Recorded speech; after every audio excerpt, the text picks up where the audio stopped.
Olá, tudo bem? Eu sou a Cristina Grêmio, colunista da Gazeta do Povo.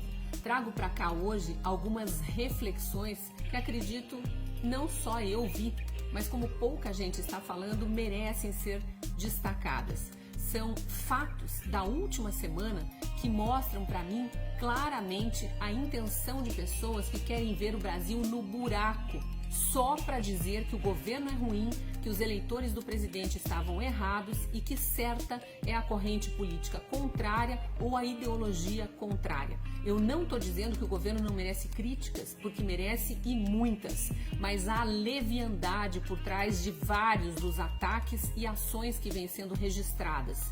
E agora fica muito claro que essas pessoas tinham apenas a intenção de derrubar ou desmoralizar o governo ou seus apoiadores, porque as máscaras estão caindo. A primeira máscara que caiu foi a das manifestações de rua e a de parte da imprensa na cobertura dessas manifestações. Depois que os Black Bloc reapareceram em massa, em plena pandemia, quando se dizia que toda e qualquer manifestação promovia aglomeração e proporcionava um aumento no contágio de coronavírus.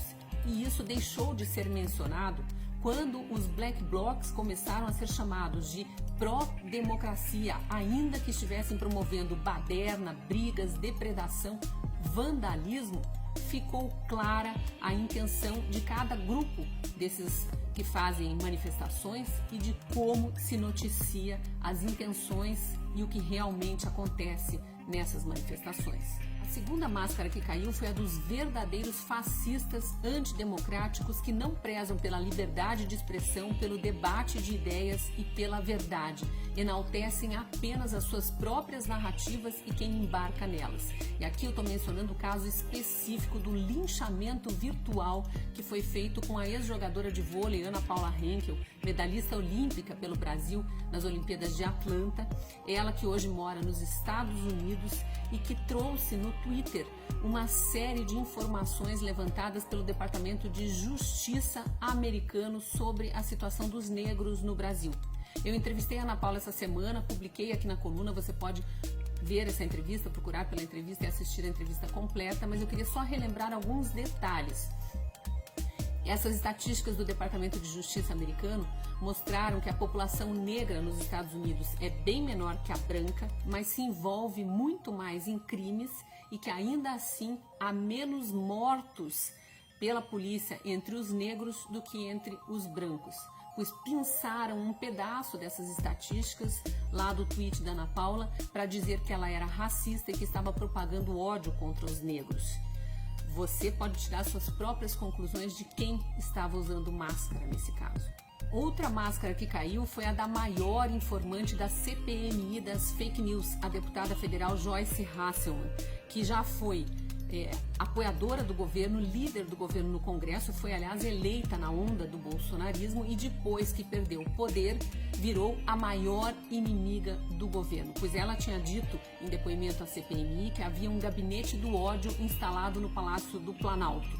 Mas primeiro vazou um áudio de uma conversa dela com uma assessora pedindo para a assessora criar vários perfis falsos usando CPFs falsos para que através desses perfis atacasse inimigos políticos na internet. Depois, 2 ex-assessores estiveram na CPI prestando depoimento e dizendo tudo o que faziam, segundo eles, a mando da deputada.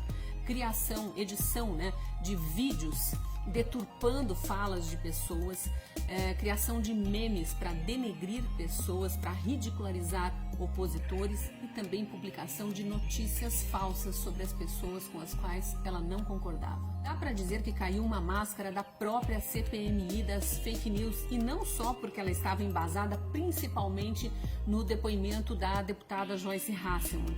A CPMI das fake news divulgou em seu primeiro relatório uma notícia falsa disse que a Gazeta do Povo, um veículo com mais de 100 anos, detentor de vários prêmios, reconhecida nacional e internacionalmente e detentora de muita credibilidade perante os leitores, pois a Gazeta do Povo foi classificada como uma das produtoras de notícias falsas, um site produtor de notícias falsas, segundo o relatório da CPMI.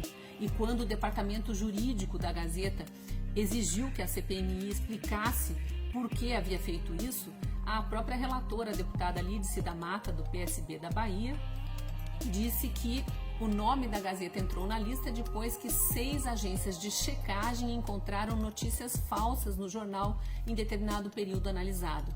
Só que nós confirmamos com essas agências de checagem o que tinha acontecido. Elas disseram que sequer foram procuradas pela CPMI para falar sobre a Gazeta. É preciso lembrar que depois desse episódio, a relatora da CPMI reconheceu o erro, retirou o nome da Gazeta do Povo da lista de produtores de fake news e ainda disse que vai ser obrigada a mudar os critérios de investigação para definir o que é uma notícia falsa e quem são os veículos que produzem fake news.